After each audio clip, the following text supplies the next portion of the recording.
El juez leyó: una casa y millones para tu hija, solo una choza para ti. Ese día morí en vida.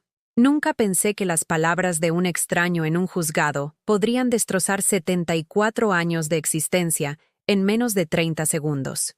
Hoy, voy a contarte algo que nunca pensé que contaría. Y si tú, por un segundo, sientes que esto parece familiar, solo te pido que dejes un like y te suscribas. Va a ayudarme a continuar desahogándome. Me llamo Isabel Margarita Vázquez de Herrera, y hasta ese momento maldito en el juzgado familiar de Guadalajara, creía que era una mujer afortunada. Llevaba el mismo vestido azul marino que había comprado hace 10 años en el mercado San Juan de Dios.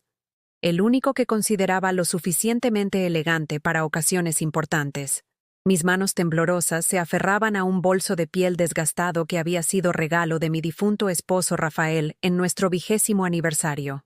El cuero estaba agrietado, pero aún conservaba el aroma tenue de su colonia favorita, esa que compraba cada Navidad en la perfumería del centro. La sala del juzgado olía a desinfectante y papel viejo. Las sillas de plástico verde se clavaban en mi espalda, y el aire acondicionado zumbaba como una abeja atrapada. A mi lado derecho estaba sentada Alejandra, mi hija menor, con un traje negro que jamás había visto antes. Demasiado elegante para su trabajo como secretaria. Demasiado caro para su sueldo. Sus manos perfectamente manicuradas sostenían una carpeta gruesa que no me había permitido revisar. Son cosas legales, mamá, me había dicho. Tú no entiendes estas formalidades. Del otro lado, Verónica, mi hija mayor, evitaba mi mirada. Llevaba unos lentes de sol dentro del edificio, como si quisiera esconderse de algo que aún no sabía que venía. Sus labios apretados formaban una línea delgada que conocía demasiado bien. Era la misma expresión que ponía de niña cuando había roto algo y esperaba que yo no me diera cuenta. El juez era un hombre calvo, de unos 50 años, con lentes que se resbalaban por su nariz sudorosa. Cada vez que leía un párrafo, carraspeaba como si las palabras le rasparan la garganta. Sus ojos nunca se posaron en los míos. Para él, yo era solo otro trámite, otro expediente que resolver antes del almuerzo. Último testamento y voluntad del señor Rafael Herrera Mendoza. Comenzó a leer con voz monótona, como si recitara la lista del supermercado. Mis manos se humedecieron. Durante 4 meses desde la muerte de Rafael, había vivido con la angustia de no saber qué pasaría con la casa donde habíamos construido 35 años de matrimonio, donde había criado a mis 2 hijas, donde cada rincón guardaba pedazos de nuestra historia. La casa de la colonia del Valle, 3 recámaras, 2 baños, un pequeño jardín donde Rafael cultivaba jitomates y donde yo tendía la ropa cada mañana, las paredes color durazno que habíamos pintado juntos un domingo de abril, manchándonos las manos y riendo como adolescentes, la cocina con azulejos de Talavera que habíamos elegido pieza por pieza en Dolores Hidalgo durante nuestra luna de miel tardía, el comedor donde habíamos celebrado cada cumpleaños, cada Navidad, cada logro de nuestras hijas. Para la señorita Alejandra Herrera Vázquez, continuó el juez, y mi corazón se aceleró. La propiedad ubicada en calle Maple número 247, Colonia del Valle, con todos sus bienes muebles e inmuebles, así como la cuenta de ahorros número 4073829 del Banco Santander, con un saldo de 2.300.000 pesos.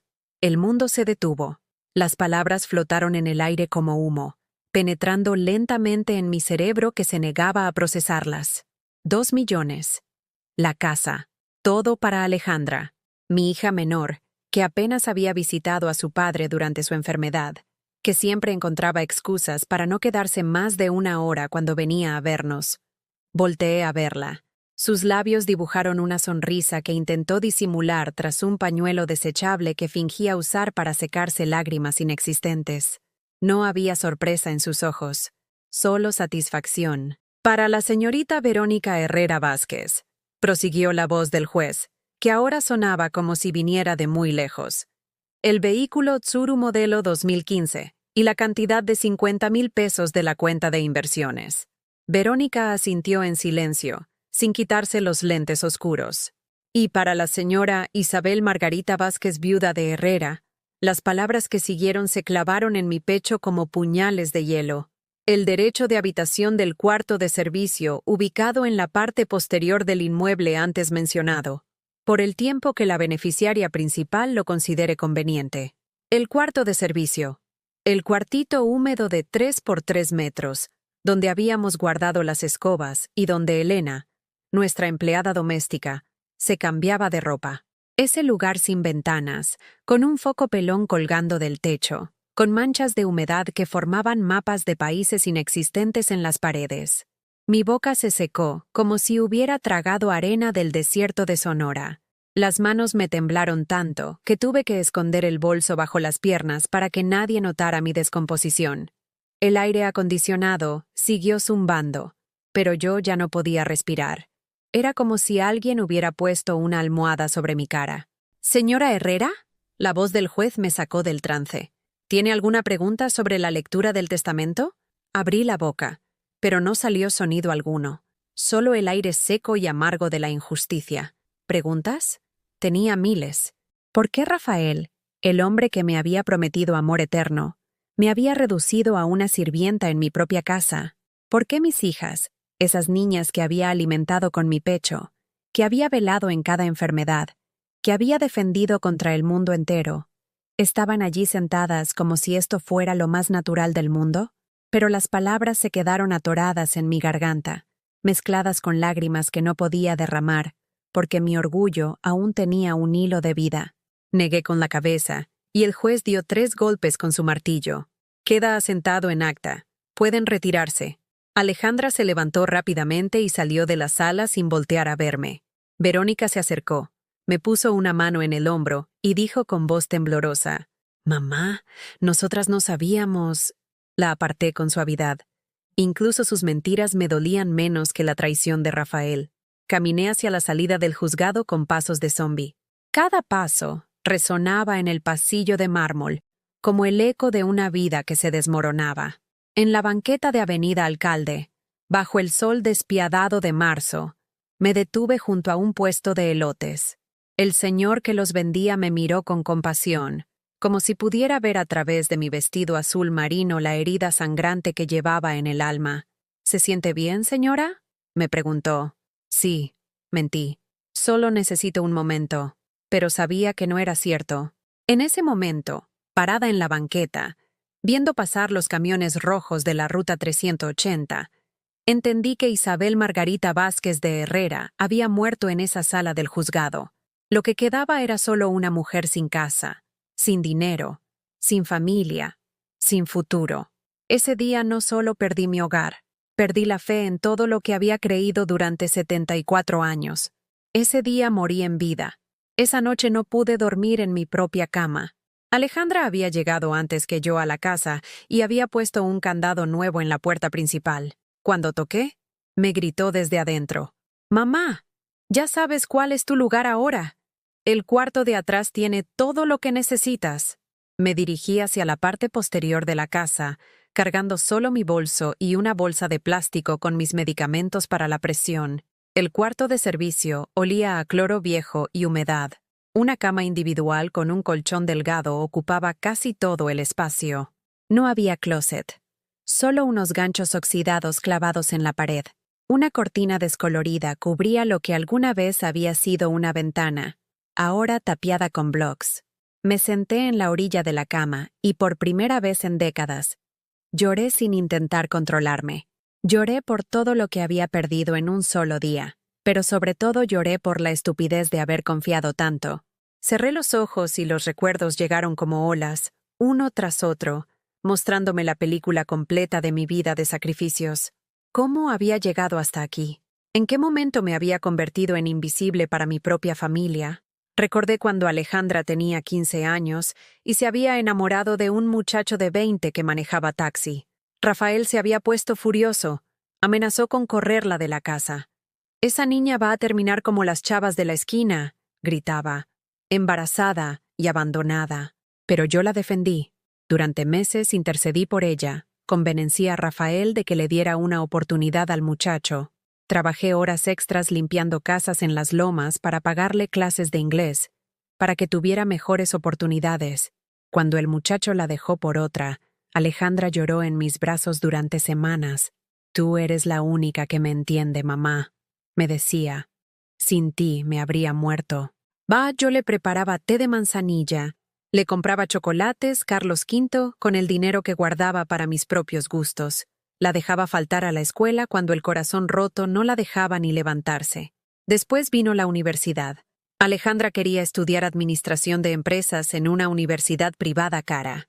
Rafael decía que era un gasto innecesario, que con la secundaria era suficiente para conseguir trabajo de secretaria. Pero yo vendí las aretes de oro que mi madre me había heredado, los únicos que tenía de valor real. 5,000 pesos que sumé a lo que pude juntar limpiando oficinas en las noches, después de trabajar todo el día en casa de la señora Contreras. Durante 4 años me levanté a las 5 de la mañana para hacer el desayuno de Rafael, limpiar la casa, ir a trabajar con la señora Contreras desde las 8 hasta las 4, regresar a hacer la comida, y luego irme a limpiar oficinas desde las 6 de la tarde hasta las 10 de la noche. Los sábados lavaba y planchaba ropa ajena para juntar dinero extra. Mis manos se llenaron de callos, mis rodillas empezaron a dolerme de tanto tallar pisos, pero cada mes depositaba religiosamente la colegiatura de Alejandra. Cuando me gradúe y tenga un buen trabajo, te voy a regresar todo, mamá, me decía cada vez que yo llegaba cansada y con los pies hinchados. Vas a ver que valió la pena. Te voy a comprar una casa más bonita y ya no vas a tener que trabajar nunca más. Con Verónica había sido diferente, pero igual de costoso. Ella era más estudiosa, pero también más enfermiza. Desde niña tuvo problemas respiratorios que requerían medicinas caras y consultas constantes con especialistas. Rafael ganaba bien como supervisor en la fábrica de textiles, pero su sueldo apenas alcanzaba para los gastos básicos de la casa. Cuando Verónica cumplió 12 años, le detectaron un problema en la columna que requería terapias especiales. Es importante que empiece el tratamiento ahora, había dicho el ortopedista, o va a tener problemas serios cuando sea adulta. Las terapias costaban 800 pesos por sesión, 3 veces por semana. Empecé a trabajar también los domingos, preparando comida para vender en la puerta de la iglesia de San José. Levantarme a las 4 de la mañana para hacer tamales, quesadillas y agua fresca. Instalar mi mesita en la banqueta, bajo el sol o la lluvia, sonriendo a los clientes mientras Verónica recibía sus terapias en una clínica privada del otro lado de la ciudad. Rafael nunca supo exactamente cuánto trabajaba yo para pagar esos tratamientos. Le decía que había conseguido descuentos, que la clínica tenía promociones especiales. Era más fácil mentir que escuchar sus quejas sobre el dinero. Durante 2 años mantuve esa rutina. Trabajar en casa ajena, vender comida los domingos y usar cada peso extra para la salud de Verónica. Mi mamá es la mejor del mundo, le decía Verónica a sus amigas cuando venían a la casa y veían que podía correr y jugar como cualquier niña normal. Ella hizo que me curara. Yo me sentía orgullosa, como si hubiera movido montañas con mis propias manos.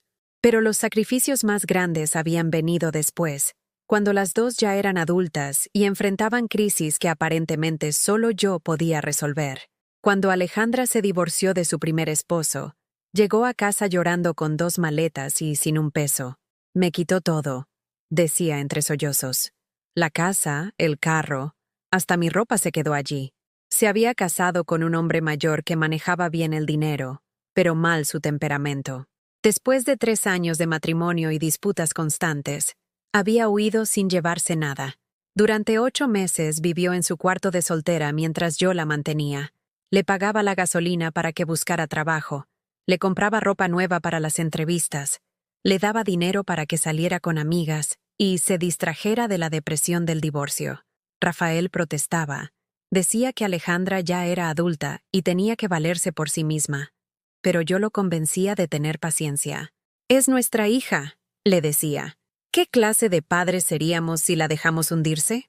Al final, Alejandra encontró trabajo como secretaria en una empresa de seguros.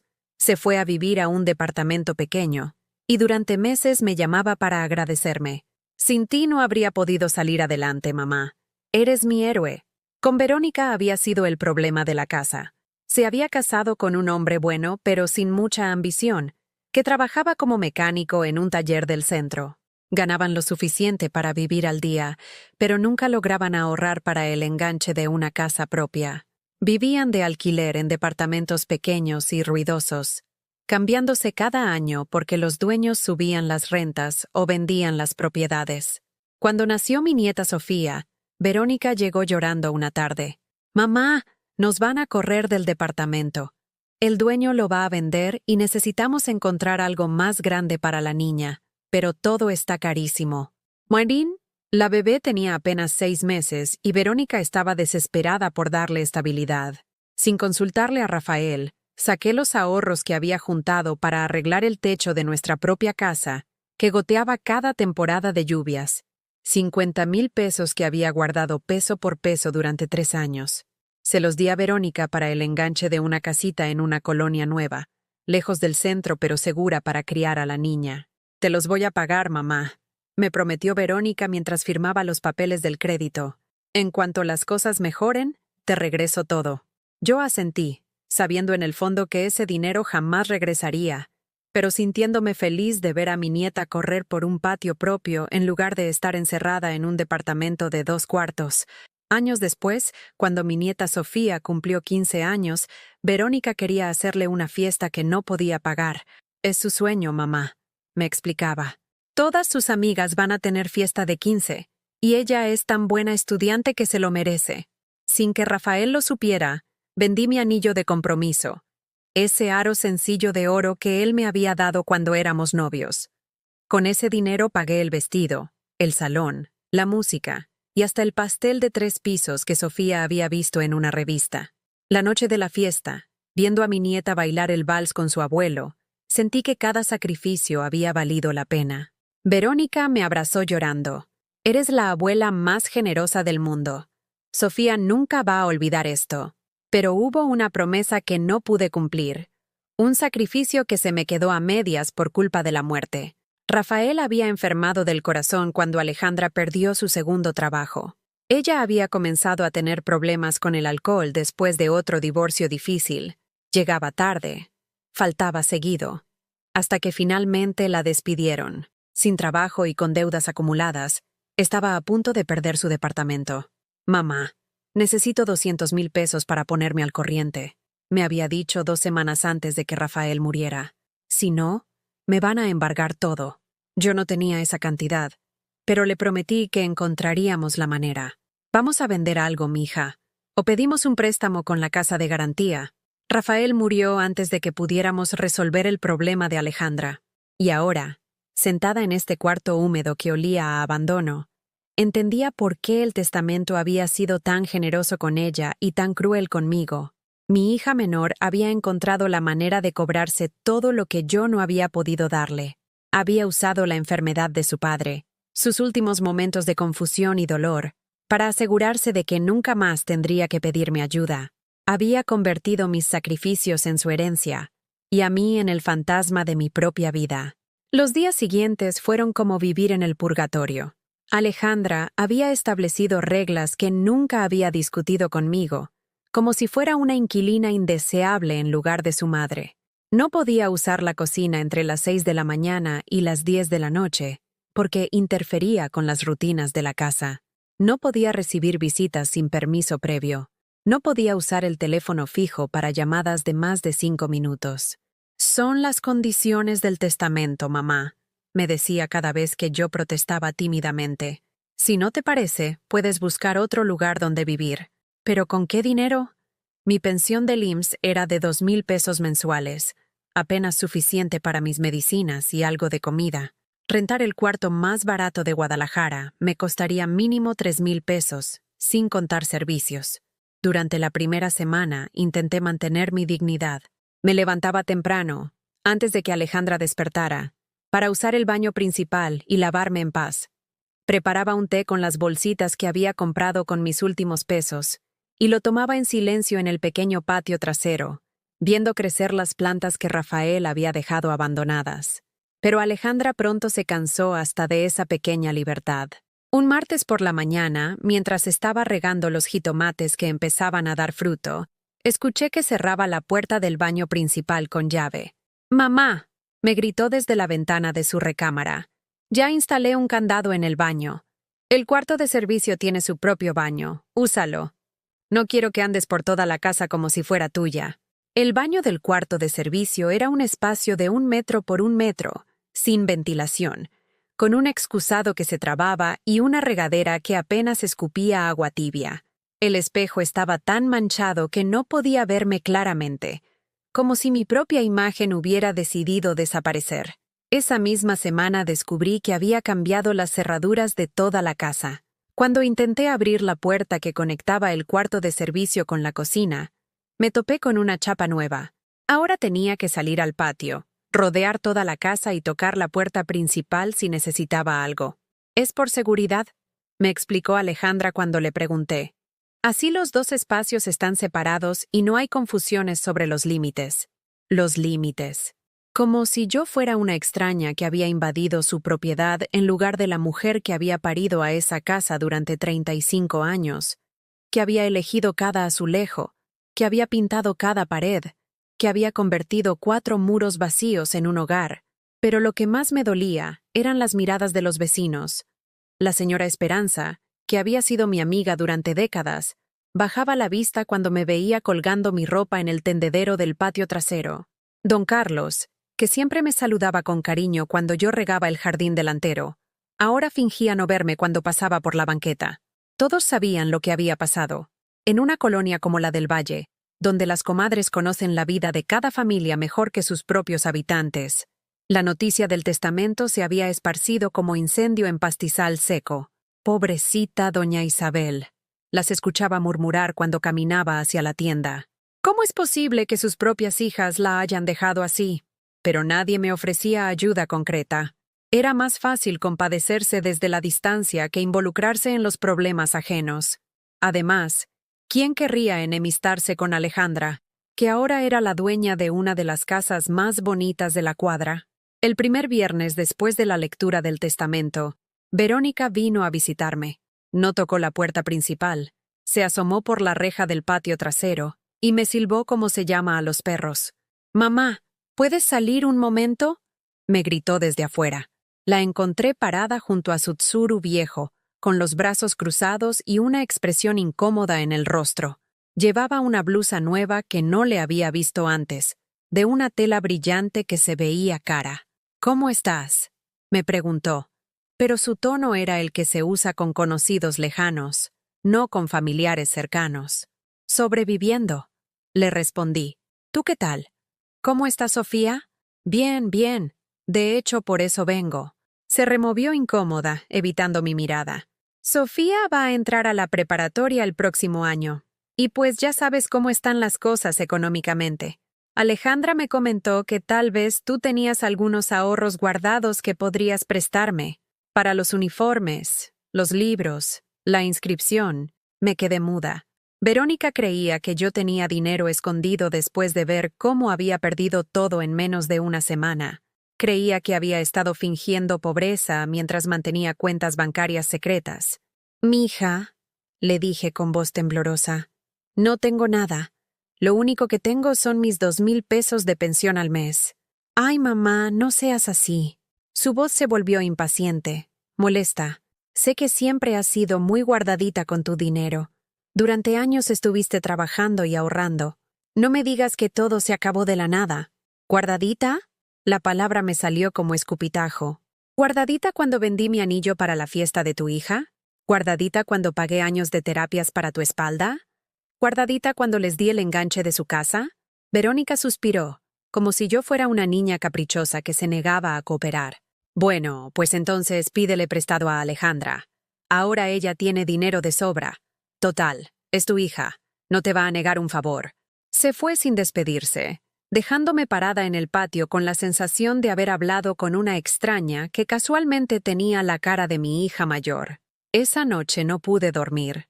Las palabras de Verónica daban vueltas en mi cabeza como moscas alrededor de comida podrida. ¿Cómo era posible que mis propias hijas pensaran que yo les había estado mintiendo sobre mi situación económica? ¿En qué momento había dejado de ser su madre para convertirme en una fuente de dinero con piernas?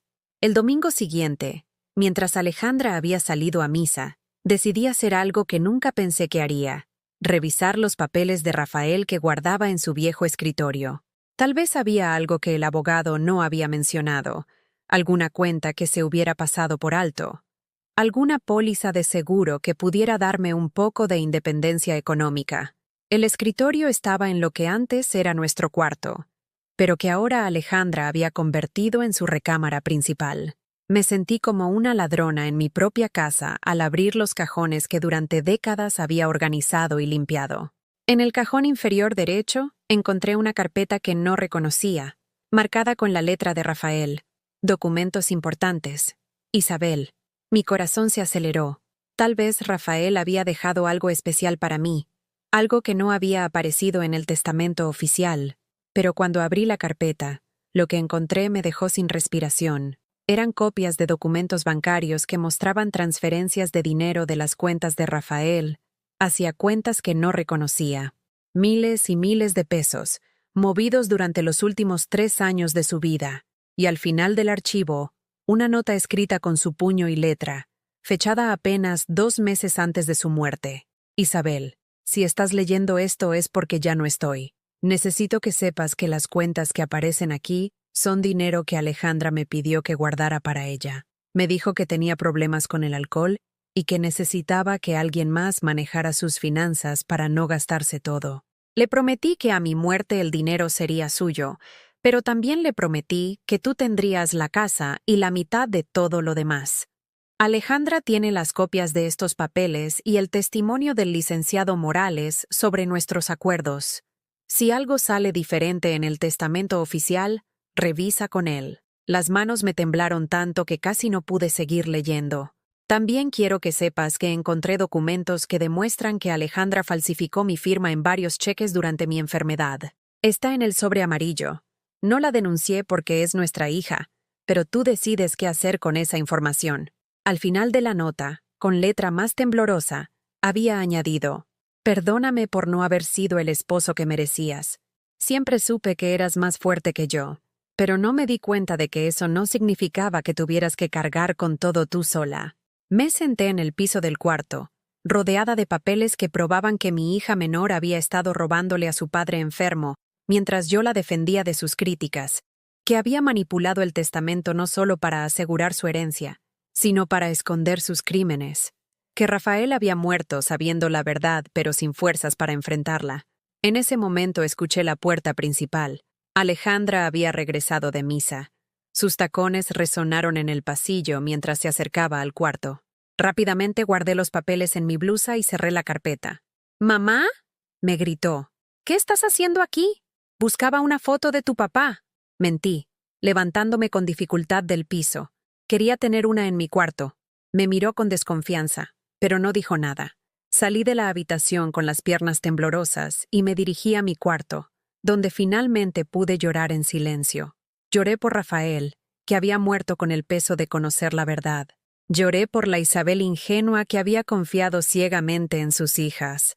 Pero sobre todo, lloré porque por primera vez en mi vida entendí que había estado viviendo con extraños que llevaban mi apellido. Esa noche, acostada en la cama estrecha del cuarto de servicio, con los documentos escondidos bajo el colchón, tomé una decisión que cambiaría todo. Ya no iba a ser la víctima silenciosa de esta historia. Alejandra había subestimado a la mujer que la había parido, y estaba a punto de descubrir su error. El lunes por la mañana caminé hasta el bufete del licenciado Morales, con los documentos escondidos en una bolsa de mandado del Mercado Libertad. Mis piernas temblaban con cada paso, pero por primera vez en semanas, sentía algo parecido a la esperanza corriendo por mis venas como café caliente. El licenciado Morales era un hombre mayor, de unos 60 años, con bigote canoso y lentes gruesos que le daban aspecto de búho sabio. Su oficina olía a libros viejos y café reposado. Cuando le mostré los documentos, su expresión cambió completamente. «Señora Isabel», me dijo después de revisar cada papel con cuidado, «esto cambia todo el panorama legal. Su esposo me había comentado sobre irregularidades, pero nunca me mostró estas pruebas». Sus dedos tamborilearon nerviosamente sobre el escritorio. «Aquí hay evidencia de falsificación de documentos y manipulación de un testamento. Son delitos federales. Mi corazón se aceleró. ¿Qué significa eso, licenciado? Significa que el testamento que se leyó la semana pasada es nulo y que su hija podría enfrentar cargos criminales. Me miró por encima de sus lentes. ¿Está dispuesta a llegar hasta las últimas consecuencias? Pensé en todas las noches que había pasado en ese cuarto húmedo, en las humillaciones diarias, en la forma en que Alejandra me hablaba como si fuera una empleada doméstica indeseable. Pensé en Verónica viniendo a pedirme dinero después de verme perder todo. Pensé en Rafael muriendo con este secreto envenenándole la sangre. Sí, respondí con una firmeza que no sabía que tenía. Estoy dispuesta. El licenciado me explicó que primero intentaríamos resolver las cosas de manera privada. Le daré a su hija la oportunidad de corregir la situación voluntariamente antes de involucrar a las autoridades. A veces el miedo a las consecuencias legales es suficiente para que la gente haga lo correcto. Esa tarde, el licenciado Morales llegó a la casa con una citación oficial para Alejandra. Yo estaba en mi cuarto cuando escuché el timbre, luego voces alteradas en la sala. A los pocos minutos, Alejandra tocó mi puerta como si quisiera derribarla. «¡Abre inmediatamente!», me gritó. Su voz sonaba histérica, rota. «¿Qué chingados hiciste, vieja?». Abrí la puerta y me la encontré con la cara roja de furia, sosteniendo unos papeles en las manos temblorosas. Detrás de ella estaba el licenciado Morales, observando la escena con expresión seria. «¿Cómo te atreves a inventar mentiras sobre mí?», me gritó Alejandra, tan cerca de mi cara que podía oler el café agrio en su aliento. «¿Cómo puedes acusarme de robar cuando yo soy la que te está dando techo?». «No son mentiras, Alejandra», le respondí con voz calmada, sorprendiéndome de mi propia tranquilidad. «Tu padre lo sabía todo. Dejó las pruebas para que yo las encontrara». «Estás mintiendo». Sus ojos se llenaron de lágrimas, pero no eran lágrimas de tristeza, sino de pánico. «Papá estaba enfermo, confundido. No sabía lo que hacía». El licenciado intervino. «Señorita Herrera, tenemos copias de los cheques falsificados, registros bancarios de transferencias no autorizadas y testimonios médicos que confirman que su padre estaba mentalmente competente cuando escribió esa carta. Tiene 48 horas para presentarse en mi oficina con un abogado para discutir una resolución amigable de este asunto». Alejandra se quedó muda por primera vez desde que la conocía. Su boca se abría y cerraba como pez fuera del agua, buscando palabras que no llegaban. Cuando finalmente habló, su voz sonaba pequeña, infantil. «Mamá, yo no quería». Las cosas se salieron de control. 48 horas, repitió el licenciado antes de irse. Esa noche no pude dormir, pero por razones diferentes. No era la angustia lo que me mantenía despierta, sino una energía extraña que no había sentido en años. Era como si hubiera estado durmiendo durante décadas y finalmente hubiera despertado. Al día siguiente, Verónica llegó como huracán a las 7 de la mañana. No tocó la puerta. Tenía las llaves que Alejandra le había dado. La escuché gritando desde la sala antes de que llegara a mi cuarto. «¡Mamá! ¿En qué estás pensando?». Alejandra me contó todo. Cuando abrí la puerta, tenía el rostro hinchado de llorar. «¿Cómo puedes hacerle esto a tu propia hija?». «¿Hacerle qué, Verónica? ¿Pedirle que devuelva lo que robó?». «No robó nada. Papá le dio ese dinero porque confiaba en ella». Sus manos gesticulaban desesperadamente. «Tú no entiendes los problemas que ella ha tenido. Los divorcios, la depresión, el alcoholismo. Necesitaba ayuda. Yo también necesito ayuda», le respondí. «Pero no veo que a ninguna de ustedes les importe». Verónica cambió de táctica. Su voz se volvió suplicante. «Mamá, piénsalo bien. Si denuncias a Alejandra, va a ir a la cárcel. ¿Quieres que tu hija esté en prisión? ¿Quieres que los vecinos, que toda Guadalajara, sepan que los Herrera son una familia de criminales?» Era interesante cómo ahora sí me consideraba parte de la familia cuando necesitaba mi cooperación. «¿Y qué quieres que haga? ¿Que me quede callada viviendo como indigente mientras ella disfruta de lo que robó? No seas dramática». Su frustración explotó. «Tienes un lugar donde vivir, tienes comida, tienes todo lo que necesitas. ¿Qué más quieres a tu edad?». «Respeto», le respondí. «Quiero respeto». Verónica se quedó callada unos segundos, como si la palabra respeto fuera un concepto extraño. algo que nunca había considerado aplicable a nuestra relación. Está bien, dijo finalmente. Alejandra va a mejorar las condiciones del cuarto. Te va a dar acceso a la cocina, al baño principal.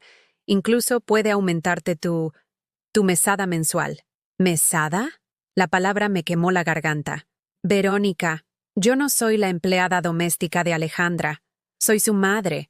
Y esta es mi casa. Ya no, mamá. El testamento está claro. Esta es su casa ahora. El testamento está falsificado. Verónica sacudió la cabeza, negándose a procesar lo que le estaba diciendo. Mamá, estás confundida. El dolor de perder a papá te tiene mal. Tal vez deberías hablar con un psicólogo, alguien que te ayude a procesar todo esto. Ahí estaba otra vez. La estrategia de hacerme ver como la loca de la familia, la vieja que había perdido la razón y estaba inventando conspiraciones para explicar su desgracia. No estoy confundida, Verónica. Estoy más clara que nunca. Mi hija mayor se fue llorando, gritándome desde la puerta. Si metes a Alejandra a la cárcel, yo nunca te voy a perdonar. Vas a destruir esta familia por tu egoísmo. Esa tarde llegó mi cuñada Rosa, la hermana de Rafael. Era una mujer de mi edad, viuda también, que siempre había mantenido una relación cordial conmigo aunque nunca íntima. Se veía incómoda, nerviosa, como si alguien la hubiera enviado en contra de su voluntad. Isabel, me dijo después de sentarse en la única silla del cuarto de servicio. Vengo porque Alejandra me pidió que hablara contigo. Está muy preocupada. Estoy segura de que sí. Mira, yo sé que las cosas han sido difíciles desde que murió Rafael. Pero acusar a tu propia hija de robo. Rosa suspiró profundamente. Eso puede traer consecuencias muy graves para toda la familia. ¿Cómo cuáles? Bueno, si esto llega a los tribunales, va a salir en los periódicos. Los Herrera tenemos un nombre respetable en esta colonia. Rafael trabajó 30 años en la misma empresa.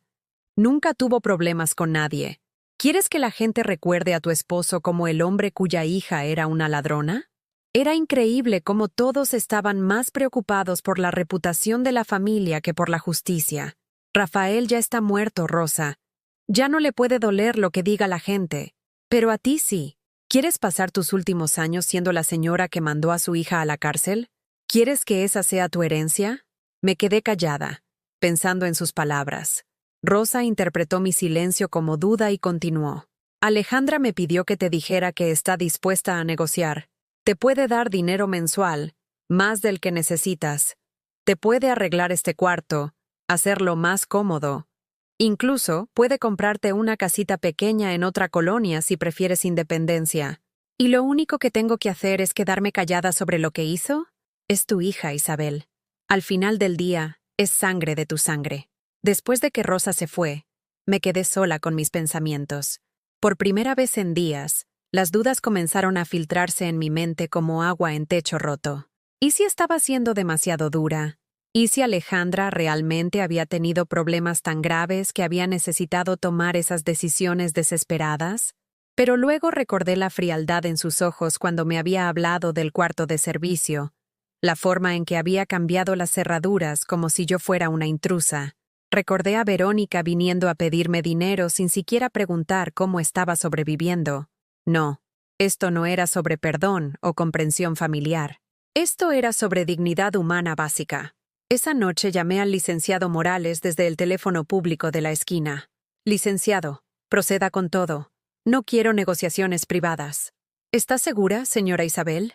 Una vez que presentemos la denuncia formal, no hay vuelta atrás. Estoy segura. Es hora de que Alejandra aprenda que las acciones tienen consecuencias. Al día siguiente, cuando la policía llegó a la casa con la orden de arresto, Alejandra me miró desde la ventana de su cuarto con unos ojos que no reconocí. No era furia lo que vi allí, ni siquiera miedo. Era sorpresa genuina, como si finalmente se hubiera dado cuenta de que la mujer que había parido y criado todavía tenía dientes. La mañana en que se llevaron a Alejandra esposada, algo cambió dentro de mí para siempre. Mientras el patrullero se alejaba por la calle Maple con las luces encendidas, me quedé parada en el patio delantero de mi casa. Mi casa. Por primera vez en semanas, esas palabras tenían sentido nuevamente. Los vecinos se asomaban por las ventanas como vultures esperando carroña. La señora Esperanza fingía regar sus plantas mientras estiraba el cuello para ver mejor. Don Carlos había salido hasta la banqueta con el pretexto de revisar su carro. Todos querían ser testigos del escándalo de los Herrera, pero en lugar de sentir vergüenza, sentí algo extraño, alivio, como cuando finalmente te quitas unos zapatos apretados después de caminar todo el día. El aire me llegaba a los pulmones de manera diferente, más limpio, más fresco. Caminé hasta la puerta principal de la casa y saqué las llaves que el licenciado Morales me había devuelto esa mañana. Las originales, las que Rafael me había dado cuando nos mudamos aquí 35 años atrás. Por un momento dudé. Durante semanas había vivido como una intrusa en mi propio hogar. ¿Y si había olvidado cómo se sentía pertenecer a un lugar? Giré la llave. La puerta se abrió con el mismo sonido familiar de siempre. Ese pequeño quejido de las bisagras que Rafael siempre había prometido aceitar, pero nunca lo hizo. Crucé el umbral y me detuve en la sala. Todo estaba exactamente igual que la mañana del testamento, pero era como ver el mismo paisaje después de que escampa, más nítido, más real. Me dirigí hacia la cocina donde había preparado miles de desayunos, donde había enseñado a mis hijas a hacer tortillas de harina, donde Rafael y yo tomábamos café antes de que él se fuera al trabajo. Alejandra había dejado trastes sucios en el fregadero, migas en la mesa, la cafetera sin lavar. Por primera vez en mi vida, no sentí la urgencia automática de limpiar el desorden de otra persona.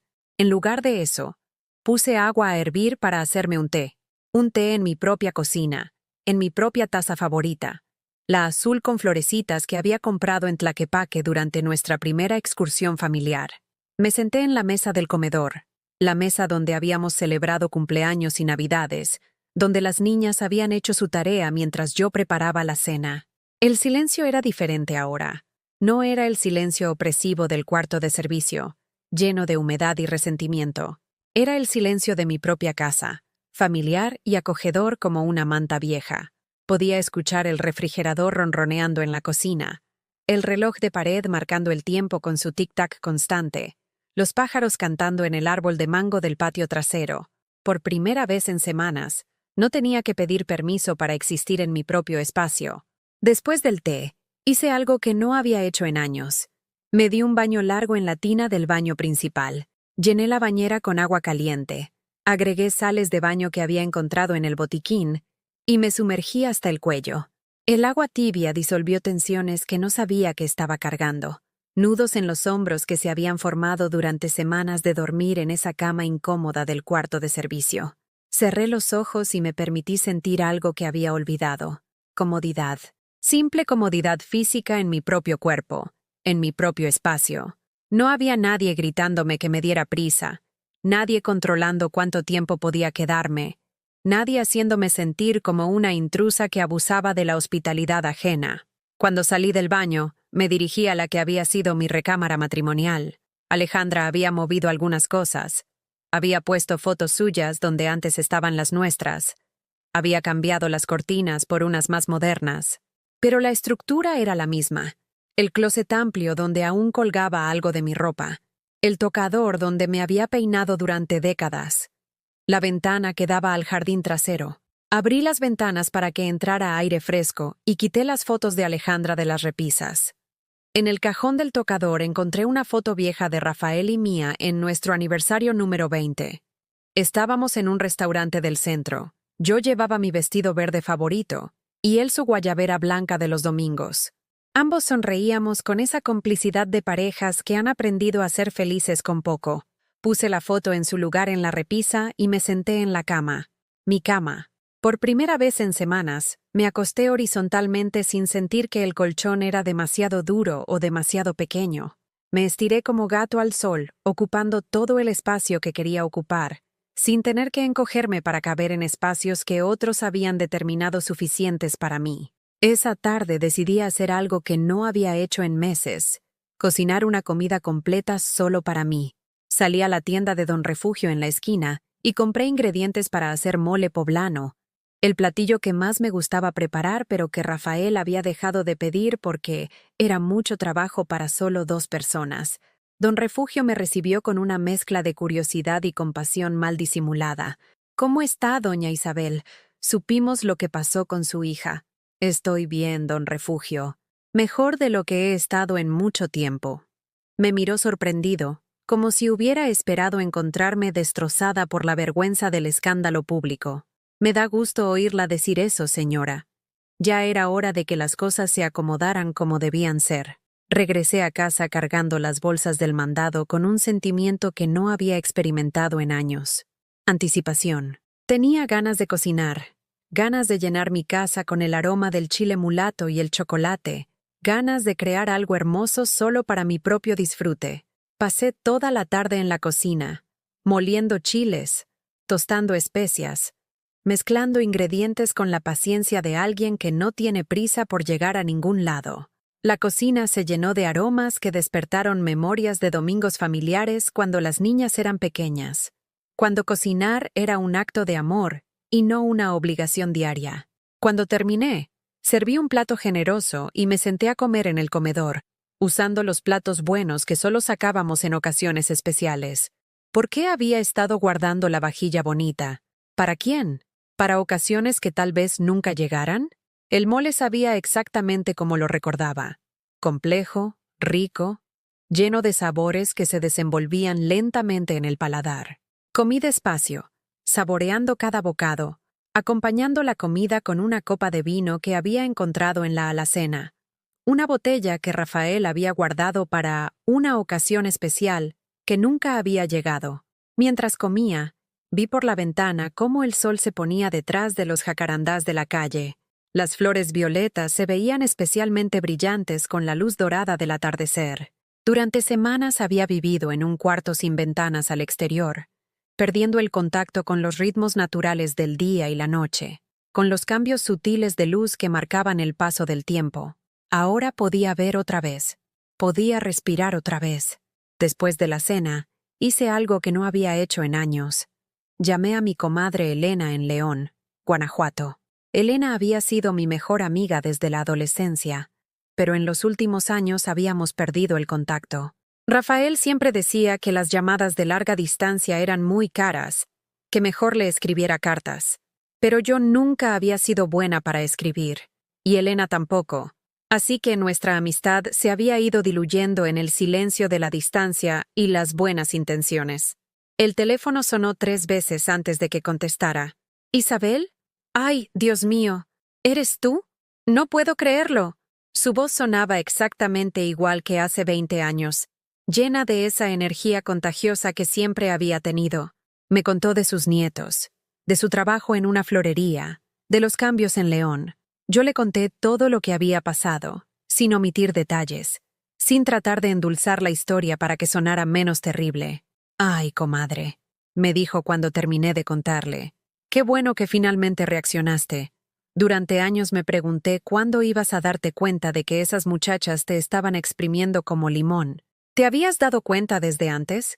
Isabel, amor, cualquiera que te conociera podía ver que tus hijas te tenían de su gata personal, pero tú las defendías tanto que nadie se atrevía a decirte nada.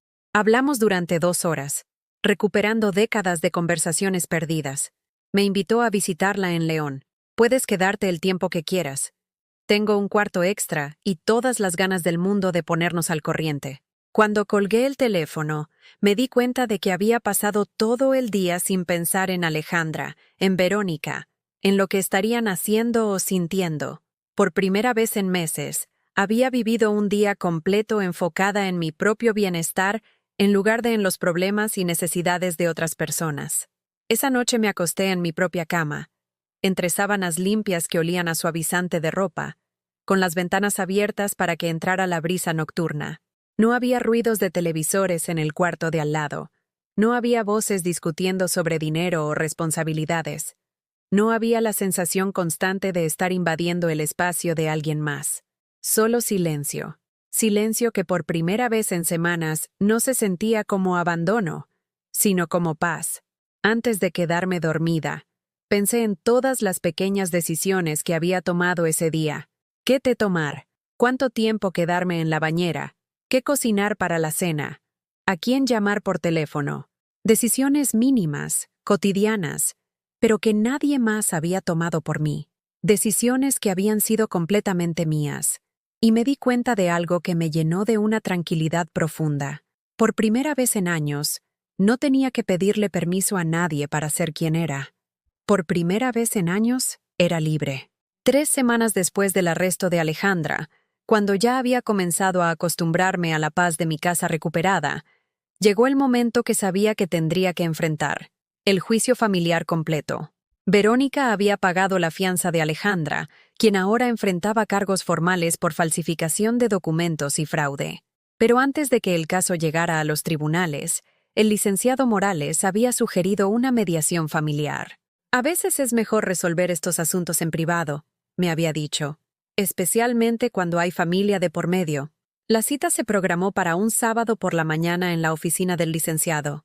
Yo llegué puntual, llevando una carpeta con todos los documentos originales y copias de las pruebas. Por primera vez en meses, me había vestido con cuidado. Mi vestido gris favorito, el que me hacía sentir digna y respetable, los zapatos negros que solo usaba para ocasiones importantes, y el collar de perlas falsas que Rafael me había regalado en nuestro 10º aniversario. Alejandra llegó acompañada de un abogado joven que se veía más nervioso que ella. Tenía ojeras profundas y había perdido peso durante las semanas en prisión preventiva.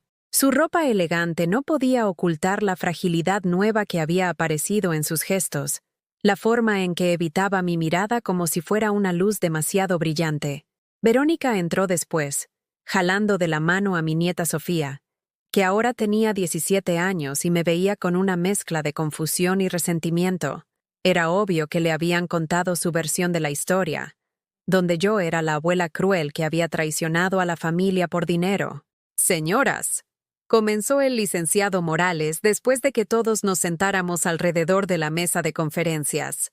«Estamos aquí para intentar llegar a un acuerdo que beneficie a todas las partes sin necesidad de un proceso judicial prolongado». El abogado de Alejandra carraspeó nerviosamente. «Mi cliente está dispuesta a ofrecer una compensación económica significativa a cambio de que se retiren todos los cargos». «¿Compensación con qué dinero?», pregunté. «¿Con el dinero que robó de su padre?».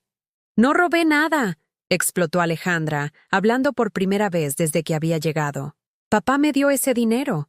Me lo dio porque sabía que yo era la única que podía manejarlo responsablemente». «Alejandra», le dije con voz calmada, «tu padre dejó muy claro en su carta que sabía exactamente lo que habías hecho y que sabía que estabas falsificando su firma». Su abogado la tranquilizó con un gesto y continuó. «Señora Isabel, entendemos que han habido malentendidos sobre las intenciones del señor Rafael, pero mi cliente está dispuesta a transferirle la mitad de la herencia y garantizarle una pensión mensual de por vida si accede a no proceder legalmente». Verónica se inclinó hacia adelante, sus ojos brillando con esperanza. «Mamá, es una oferta generosa. Con eso tendrías más dinero del que necesitas para vivir cómodamente». La miré como si fuera una extraña. «¿Cómodamente según quién, Verónica? ¿Según ustedes, que decidieron que el cuarto de servicio era suficiente para mí? No seas dramática. Era temporal, mientras se resolvían las cosas». «Nada era temporal», respondí, sintiendo una fuerza nueva corriendo por mi voz. «Ustedes habían decidido mi lugar en esta familia, y ese lugar era el de una carga que había que tolerar con la menor incomodidad posible para ustedes». Sofía habló por primera vez, con la indignación propia de los adolescentes que creen entender el mundo. «Abuela, no entiendo por qué estás haciendo esto. Mamá dice que tía Alejandra solo quería proteger el dinero del abuelo para que no se perdiera». Me volteé hacia mi nieta, esta jovencita que había sido el centro de mis atenciones durante años, para quien había vendido mi anillo de compromiso para pagar su fiesta de 15 años. «Sofía», le dije suavemente, «¿tú sabes cuánto dinero gasté en tu fiesta de quinceañera?». Ella se encogió de hombros, incómoda. «No sé, algo. Vendí mi anillo de compromiso para pagarla, el único anillo que tu abuelo me había dado. ¿Sabes por qué lo hice? Porque querías que tuviera una fiesta bonita, porque te amaba, porque quería que fueras feliz, porque creía que los sacrificios de los abuelos por sus nietos eran normales, naturales. algo que se hacía sin esperar nada a cambio. Hice una pausa, viendo cómo su expresión comenzaba a cambiar. Pero dime algo, Sofía. ¿Cuándo fue la última vez que me visitaste sin que tu mamá te trajera? ¿Cuándo fue la última vez que me llamaste solo para saber cómo estaba? La niña bajó la mirada, sin responder. Eso pensé. Continué. Ustedes me enseñaron que amar significa dar hasta que no quede nada de ti. Y yo les creí durante tantos años que perdí la cuenta. Alejandra estaba llorando ahora, pero no eran lágrimas de arrepentimiento. Eran lágrimas de frustración, de alguien que se había acostumbrado a conseguir lo que quería a través de la manipulación emocional. Mamá, por favor. Sollozó. Soy tu hija. Cometí errores, pero soy tu hija. ¿No puedes perdonarme? Te perdoné cada mentira, cada robo, cada falta de respeto durante años, Alejandra. ¿Y sabes qué pasó? Que interpretaste mi perdón como permiso para seguir lastimándome. Me levanté de mi silla y caminé hacia la ventana que daba a la avenida Vallarta. El tráfico fluía normal. La gente caminaba por las banquetas llevando sus vidas ordinarias, ajenos al drama que se desarrollaba en esa oficina. Por primera vez en mi vida, envidiaba esa normalidad ajena. El perdón, continué sin voltearme, no significa pretender que el daño nunca ocurrió. No significa exponerme otra vez al mismo dolor.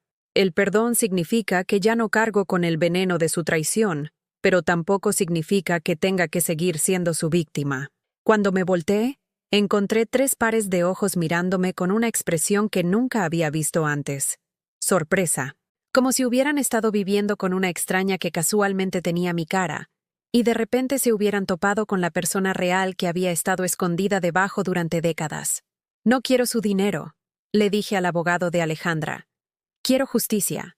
Quiero que mi hija aprenda que robarle a un enfermo tiene consecuencias. Quiero que entienda que falsificar documentos para robar una herencia no es algo que se resuelve con disculpas y promesas de portarse mejor.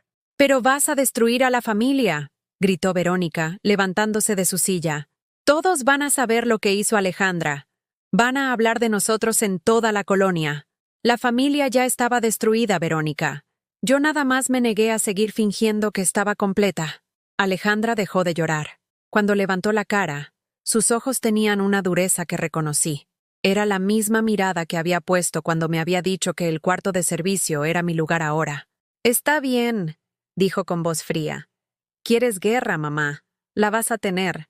Pero cuando termine todo esto, cuando salga de la cárcel, no esperes que regrese a buscarte.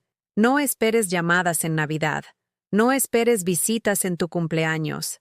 No esperes que Sofía quiera conocer a la abuela que metió a su tía a prisión. Y tú no esperes», le respondí con la misma frialdad, «que sigas siendo la madre que perdona todo, que justifica todo, que sacrifica todo por hijas que solo me buscan cuando necesitan algo». El silencio que siguió fue diferente a cualquier silencio familiar que hubiera experimentado antes. No era el silencio incómodo de los pleitos que se resolverían con el tiempo. Era el silencio definitivo de los puentes que se queman para siempre. Verónica tomó a Sofía de la mano y se dirigió hacia la puerta. «Vamos, mija. Aquí ya no hay nada que hacer». Antes de salir, mi nieta se volteó hacia mí. «Abuela, ¿de verdad no te importa que nos vayamos?» «Me importa más de lo que puedes imaginar, Sofía. Pero me importa más enseñarte que amar a alguien no significa permitir que te lastimen sin consecuencias». Después de que se fueron, me quedé sola con el licenciado Morales y el silencio pesado de las decisiones irrevocables.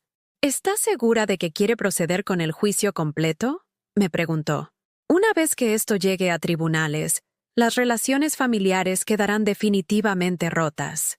«Licenciado», le respondí, guardando mis documentos en la carpeta con manos firmes. Las relaciones familiares se rompieron el día que decidieron que mi lugar en la familia era el cuarto de servicio. Yo solo me estoy negando a fingir que siguen intactas.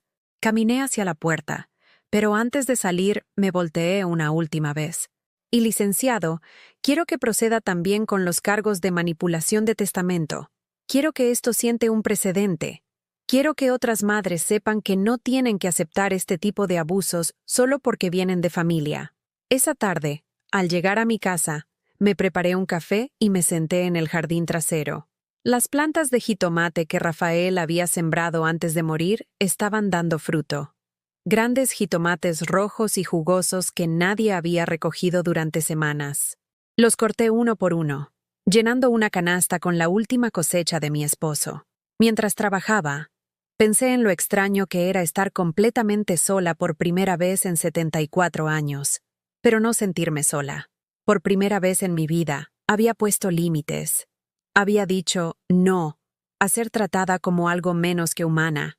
Había elegido mi dignidad por encima de la paz familiar falsa, y por primera vez en mi vida, me sentía libre de verdad. 6 meses después del juicio, donde Alejandra había sido condenada a 2 años de prisión en suspenso y la obligación de devolver el dinero robado, mi vida había tomado una forma que nunca había imaginado posible. El primer cambio visible fue mi cabello. Durante 50 años me lo había teñido de negro para ocultar las canas, porque Rafael decía que las mujeres con cabello gris se veían descuidadas. Un martes por la mañana, mientras me miraba en el espejo del baño, decidí dejar de mentirle al tiempo. Dejé que mis raíces grises crecieran libremente, y para mi sorpresa, el color plateado que emergió era hermoso. Me hacía ver distinguida, sabia, como esas actrices europeas que envejecen con elegancia en lugar de luchar contra cada año que pasa. «Se ve usted preciosa, doña Isabel», me había dicho Carmela, mi nueva peluquera en el salón del centro.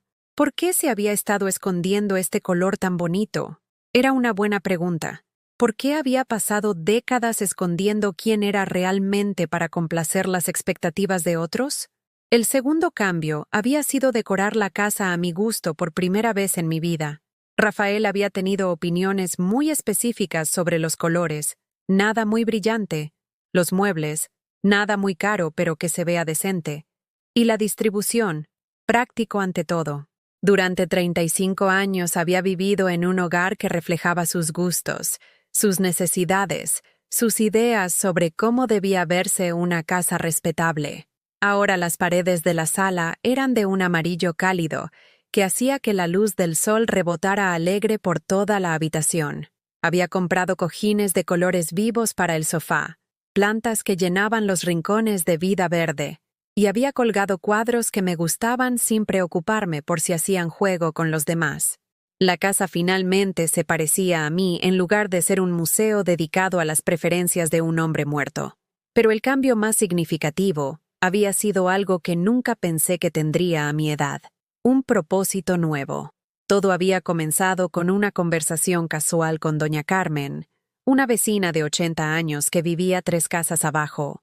La había encontrado llorando en la banqueta una tarde, después de salir de una reunión con sus hijos. «¿Qué pasó, doña Carmen?», le había preguntado, sentándome a su lado en el escalón de su casa. «Mis hijos quieren meterme a un asilo», me había respondido entre lágrimas. «Dicen que ya no puedo vivir sola, que es peligroso, pero yo no quiero irme de mi casa, Isabel. Aquí viví con mi esposo 50 años. Aquí nacieron mis nietos. ¿Cómo me van a quitar esto?». Su historia me había sonado terriblemente familiar. Hijos adultos que tomaban decisiones sobre la vida de sus padres sin consultarlos, que confundían amor con control, que creían que saber lo que era mejor para alguien les daba derecho a ignorar lo que esa persona realmente quería. «¿Has hablado con un abogado?», le había preguntado. «¿Para qué? ¿Con qué dinero? Además, son mis hijos. ¿Cómo voy a demandar a mis propios hijos?». Esa pregunta se había quedado resonando en mi cabeza durante días. ¿Cuántas mujeres de nuestra edad estaban viviendo versiones similares de abuso familiar, sintiéndose impotentes porque el maltrato venía envuelto en palabras de preocupación y amor? Una semana después, había ido a hablar con el licenciado Morales. «Licenciado, quiero hacer algo con el dinero que Alejandra me devolvió. Quiero usarlo para ayudar a otras mujeres mayores que están pasando por situaciones similares a la mía». El licenciado había levantado las cejas, sorprendido. «¿Está pensando en una fundación?». «Estoy pensando en un centro de asesoría legal gratuita, un lugar donde las mujeres mayores puedan venir a preguntar sobre sus derechos sin sentirse juzgadas, sin que sus familias se enteren si no quieren». Había tardado 3 meses en establecer Centro de Dignidad Isabel, un pequeño local rentado en el centro de Guadalajara, cerca del juzgado familiar. 2 días a la semana, yo estaba allí junto con un abogado joven que trabajaba por honorarios reducidos y una trabajadora social especializada en adultos mayores. El primer día que abrimos, llegaron 6 mujeres. Para el final del primer mes, tenían lista de espera. Venían con historias que se parecían peligrosamente a la mía. Hijos que controlaban sus finanzas, familias que las habían despojado de sus propiedades, nietos que habían sido entrenados para verlas como cargas en lugar de como personas con derechos, mujeres que habían pasado décadas sacrificándose por familias que ahora las trataban como muebles viejos que ocupaban espacio innecesario. Señora Isabel, me había dicho doña Esperanza García durante su primera consulta, usted es la primera persona que me dice que no estoy loca por sentirme mal porque mi hijo maneja toda mi pensión y me da una mesada como si fuera niña. No está loca, doña Esperanza. Está siendo abusada económicamente. Y eso tiene nombre y tiene solución legal. El trabajo en el centro me había devuelto algo que no sabía que había perdido.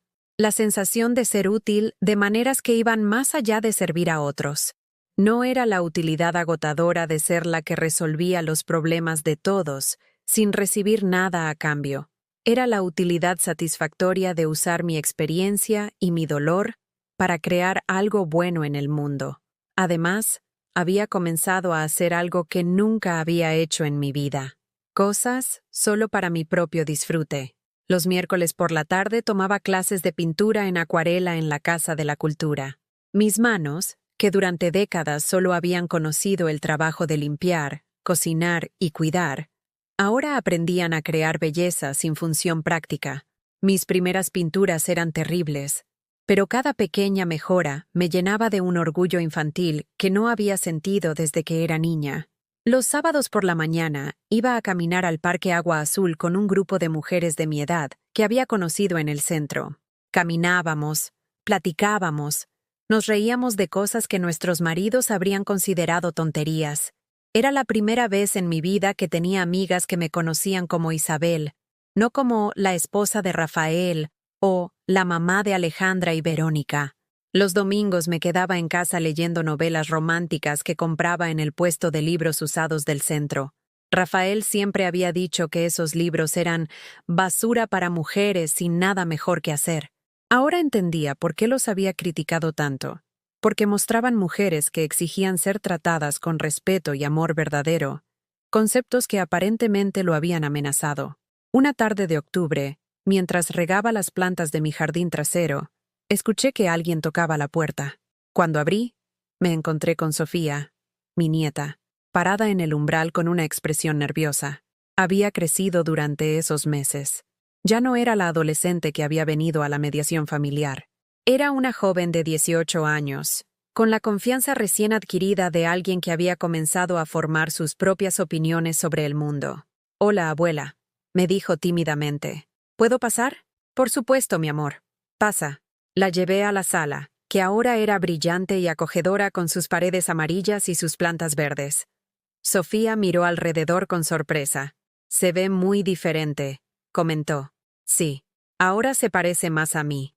Nos sentamos en el sofá, y por unos minutos ninguna de las dos supo qué decir. Finalmente, Sofía rompió el silencio. «Abuela, vengo a pedirte perdón». «¿Por qué, mi amor?» «Por haber creído las cosas que me dijeron sobre ti. Por no haberte visitado todos estos meses. Por...» Su voz se quebró. «Por no haberte defendido cuando tía Alejandra te estaba tratando tan mal». La abracé, sintiendo cómo su cuerpo se relajaba contra el mío. Era la primera vez en meses que tenía contacto físico cariñoso con alguien de mi familia. «No tienes que pedirme perdón por nada, Sofía. Eras muy joven, y los adultos te dijeron cosas que creíste porque confiabas en ellos. ¿Puedes contarme qué pasó realmente?» «Mamá siempre me dice una versión, pero quiero escuchar la tuya».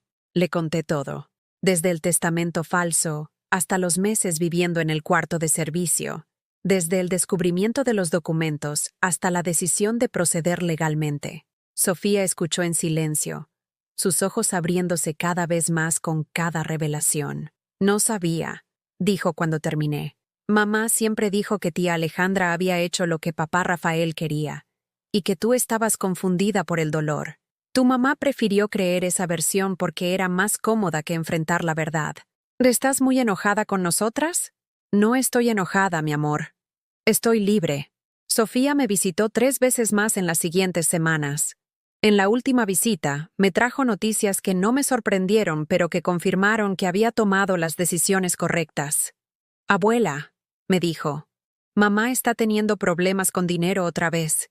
Y está hablando de vender la casa para mudarse a algo más pequeño. Dice que es culpa tuya, que si no hubieras demandado a tía Alejandra, tendríamos más dinero. Ah, ¿y tú qué piensas de eso? Pienso que mamá nunca aprendió a hacerse responsable de sus propias decisiones. Mi nieta había crecido más en esos 6 meses que en todos los años anteriores. El dolor familiar la había obligado a madurar, a formar sus propios criterios en lugar de aceptar ciegamente las versiones de los adultos. Esa noche, después de que Sofía se fue, me preparé una copa de vino y salí al patio trasero. El jardín estaba floreciendo como nunca antes. Sin las limitaciones de Rafael sobre qué plantas podía o no podía sembrar, había creado un pequeño paraíso de colores y aromas que me llenaba de paz cada vez que lo miraba. Me senté en la nueva silla mecedora que había comprado para esas tardes de contemplación y reflexioné sobre todo lo que había cambiado. 6 meses atrás había sido una mujer rota, viviendo como refugiada en su propia casa, convencida de que no merecía mejor trato. Ahora era una mujer que había recuperado no solo su casa y su dinero, sino algo mucho más valioso: su sentido de propósito y dignidad. Por primera vez en 74 años, no estaba viviendo la vida que otros habían diseñado para mí. Estaba viviendo la vida que yo había elegido, y se sentía como renacer. 1 año y medio después de aquel día terrible en el juzgado, me desperté en una mañana de febrero, con el sonido de los pájaros cantando en mi árbol de mango. El sol entraba por las ventanas de mi recámara, las mismas ventanas que ahora tenían cortinas color marfil que yo había elegido, no las cortinas beige que Rafael había considerado más prácticas. Me levanté sin prisa, preparé mi café en la cafetera nueva que me había comprado para Navidad y salí al patio a disfrutar la mañana fresca de Guadalajara. Mis plantas estaban exuberantes.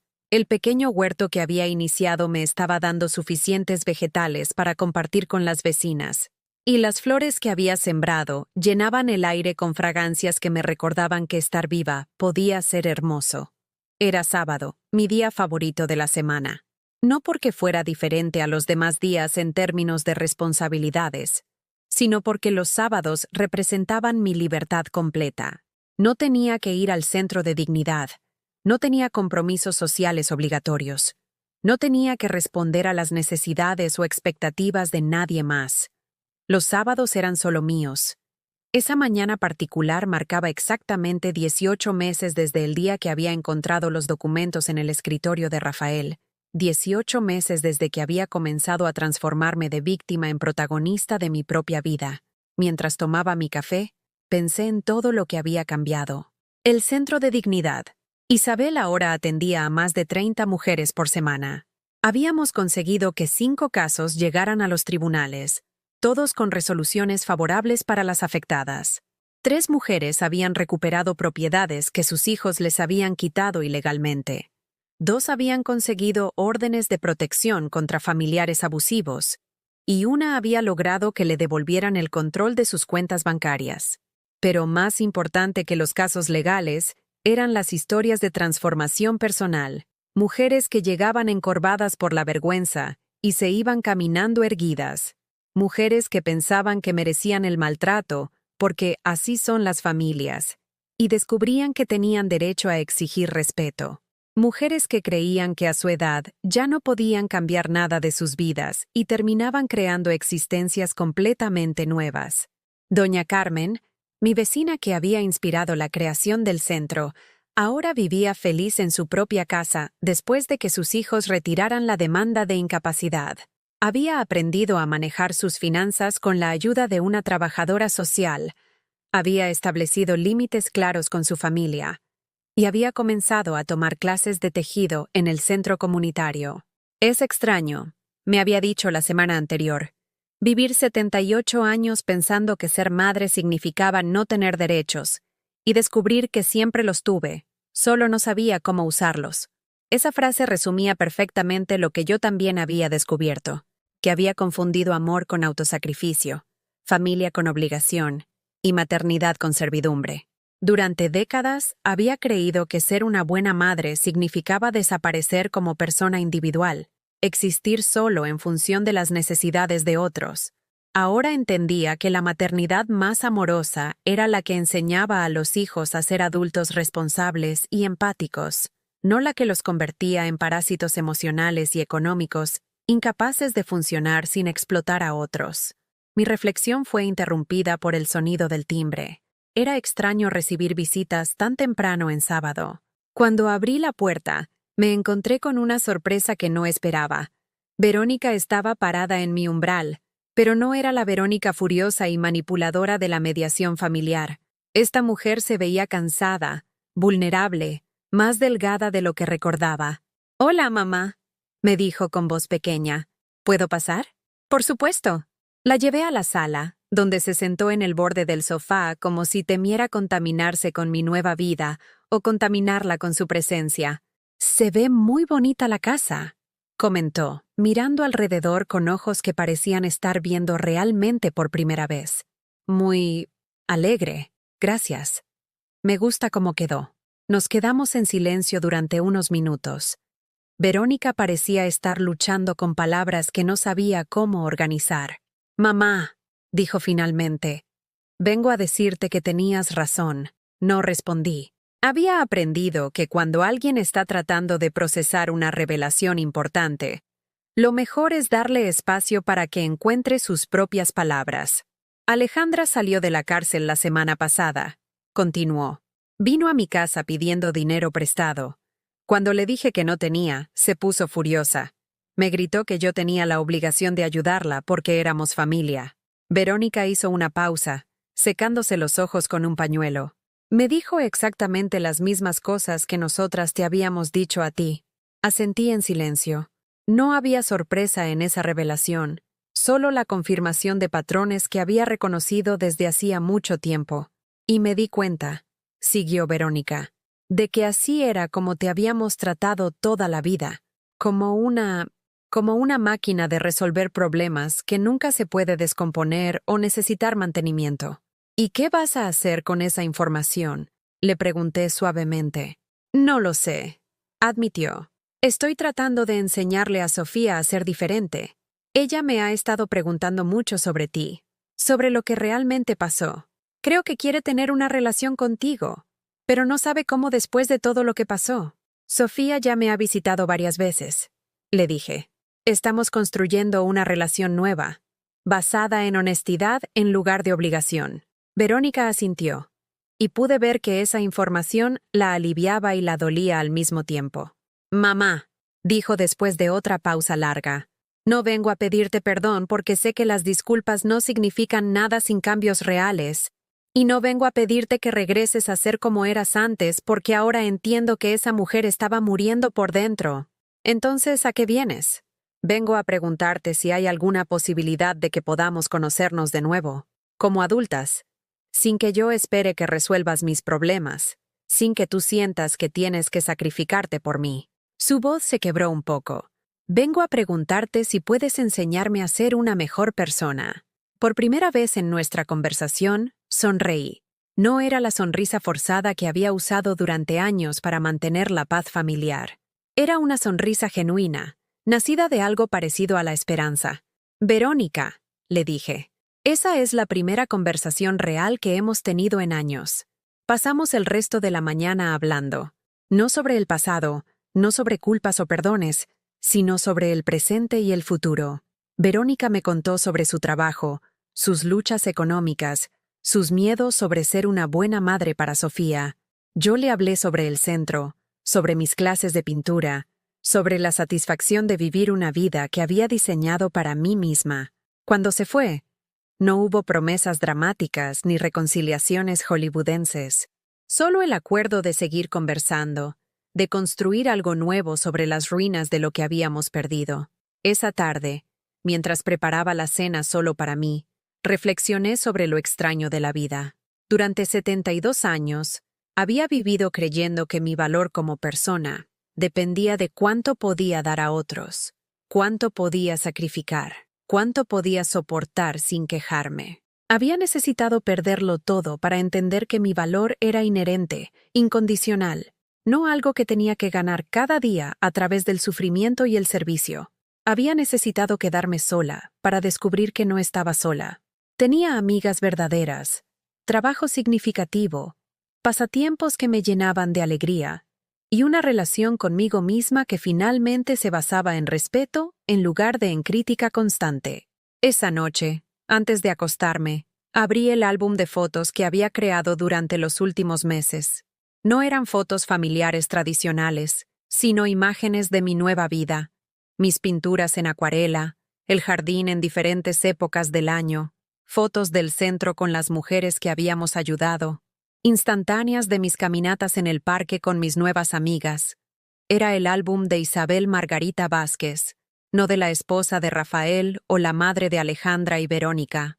Era el registro visual de una mujer que había aprendido a vivir para sí misma sin volverse egoísta, que había aprendido la diferencia entre amor y codependencia, que había descubierto que establecer límites no era crueldad sino supervivencia.